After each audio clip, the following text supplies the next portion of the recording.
عادة اثنين يعني. لا ادهم. عدهم ادهم. يلا ادهم. يعني ناس براحتك. قصيدة ناس. هو الاستاذ عاقل ناس يقول منين كل هذا الدفو وش دعوة هالقدافي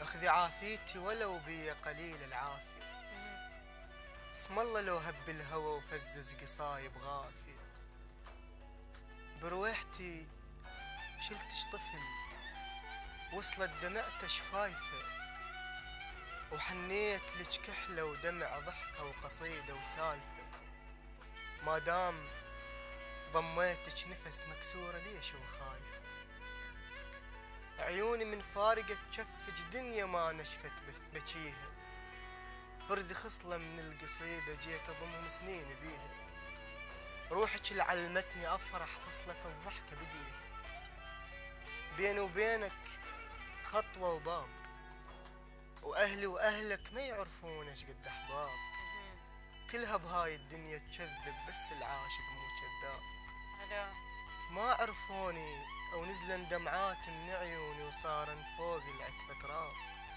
شلت سنيني بجف وجيتك وطاحت روحي بعتبة بيتك حتى الشارع يدري بشوقي ويعرف بي إيش قد حبيتك وهي أنفاسي وخطوة بخطوة وي كل دقة بقلبي لقيتك صح ما شفتك بس حسيتك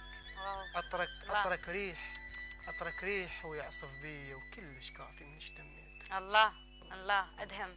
الله صح ما شفتك بس حسيت. ايه الاحساس اقوى من الشوق مو صح لسانك اشت على هذا النص الجميل. استاذ عاقل خلينا